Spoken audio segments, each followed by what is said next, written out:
자, 국토위계 및 이용에 관한 법률. 자, 3주차 마지막 내용이죠. 그에 대한 강의 내용에 따른 일일 매일 정리 노트 살펴봅니다. 자, 1번. 시가와 조정구역. 또 하나 어디에서 해제되는 면적이 얼마 이상인 지역은 뭐로 한다? 지구 단위 계획 구역으로 지정하여야 한다. 자, 지구 단위 계획으로 지정해야 되는 건 크게 세 가지가 있다 그랬습니다. 첫 번째는 뭐라고 했죠? 시가와 조정구역. 공원에서 해제되는데 시곡이죠. 시가와 조정구역. 공원에서 뭐 되는데 해제되는데 그 면적이 얼마나 된다? 30만 제곱미터 이상 되는 지역은 지구 단위 계획으로 지정하여야 한다. 요거죠. 그래서 시공이 30만이라고 있었어.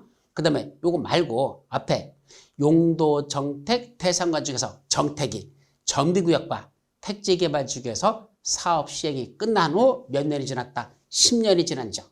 정택이 10년, 시공이 30만 이렇게 보라고 그랬었죠. 그래서 이거는 시가와 조정구역 공원에서 해제되는데 그 면적이 30만 제곱미터 이상 되면 거기는 지구 단위 계획으로 지정하여야 합니다.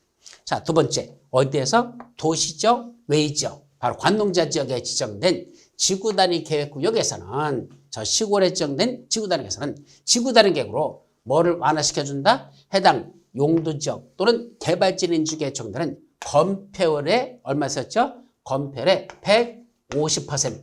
그 다음에 용적률의 최대한도 얼마죠? 200%. 원래 지정되는 건폐율은 150%. 150%라는 건 1.5배라고 그랬죠? 200%는 2배라고 그랬습니다. 그 이내에서 건폐율 및 용적률을 완화하여 적용할 수 있습니다. 그래서 도시적, 외지역에서는 최대 해당 용도지역이나 개발진인 지역에는 건폐율은 150%, 용적률은 200% 이내에서 완화하여 적용할 수 있죠.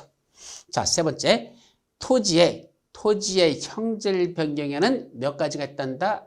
조금 더 올릴게요. 토지 형질 변경에는 몇 가지가 있었죠? 5가지 행위를 토지 형질 변경한다. 뭐뭐 있었죠? 첫째, 산자락을 깎아내는 걸 뭐라죠? 절토. 깎아내는 거. 절토. 흙을 쌓아올리는 걸 말한다? 그걸 성토. 그래요. 울퉁불퉁한 땅을 평탄하게 피는 거 정지. 아스팔트 같은 걸 까는 걸 포장. 그 다음에 국가나 지방자치단체가 소유 관리하고 있는 물을 뭐라 부른다 그랬죠? 공유수면이라고 그랬어. 그래서 공유수면을 뭐 하는 거? 메꾸는 거, 매립하는 거. 공유수면 매립. 이거를 우리가 뭐라 부른다? 이걸 토지 형질 변경한다. 절토, 성토, 정지, 포장, 공유수면 매립. 이거를 우리가 그 토지 형질 변경을 하죠. 자, 네 번째, 토지 형질 변경의 규모가 일정 면적 미만인 경우에만 형질 변경할 때 용도 지역별로 일정 기준 면적 미만일 때만 도시계획 심의를 거치지 아니하고 허가를 받을 수가 있습니다. 그때 용도 지역별로 원칙은 얼마였었죠? 원1만. 원칙은 1만 제곱미터 미만이었었죠. 다만 농공단지 관리가 뭐한 지역? 3만한 지역이 있었죠. 그래서 농림지역, 공업지역, 관리지역. 그러면 농공단지 관리가 3만한 지역. 그래서 농공단지 관리 이렇게 했었어. 요 세 군데 지역에서는 면적이 얼마? 3만 제곱미터 미만의 경우에 그때는 도시계획 심의를 거치지 않고 허가를 받을 수가 있습니다. 자, 다섯 번째, 무슨 구역으로 지정되는 지역, 또 무슨 구역으로 또 지정된 지역, 이 두 군데 지역으로서 도시군 관리계획상 특집 필요하다고 인정되는 지역에 대해서는 뭐 할 수 있다? 개발행위 허가를 제한할 수 있다. 그럼 개발행위 허가를 제한할 수 있는 지역은 몇 군데가 있었죠? 5군데 있었죠. 어디야?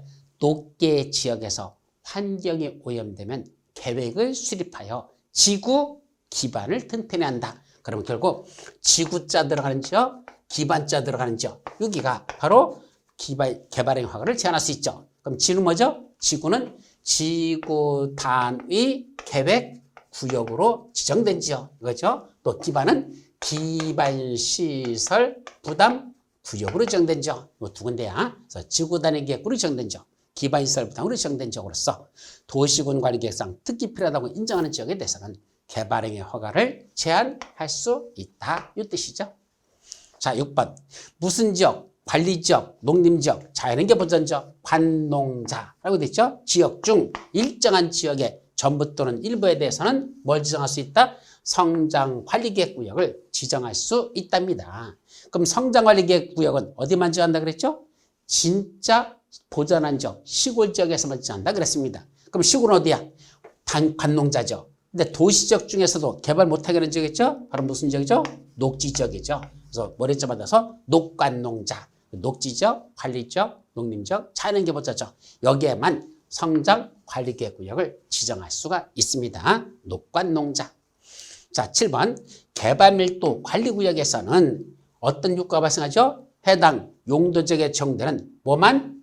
용적률 최대 한도의 용적률 최대 한도의 몇 퍼센트? 50% 범위 내에서 뭐 한다 그랬죠? 강화 적용한다 그랬습니다. 따라서 여기서 조심할 건 이 개발밀도 관리구역은요.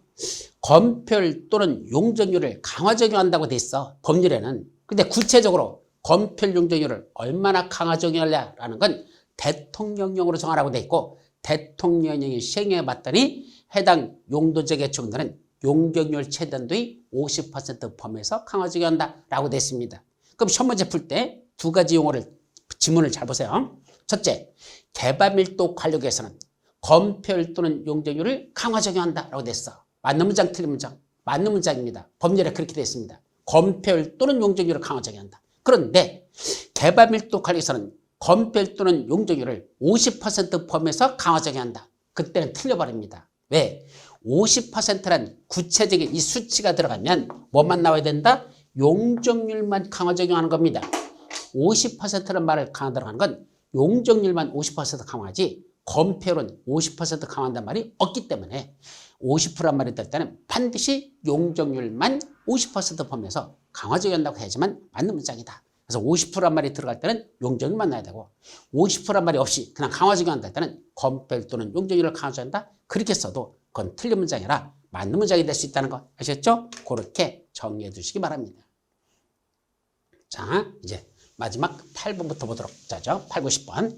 이 법 또는 다른 법령의 제정, 개정으로 인하여 행위제한이 뭐 되거나 완화되거나 해제되는 지역에 대해서는 기반시설 부담으로 지정하여야 한다. 지정해야 한다가 지정한다면 할 수 있다가 아니잖아. 한다는 건 하여야 한다야. 따라서 이 법이나 다른 법령의 제정, 개정으로 인해서 행위제한이 뭐 된다 그랬죠?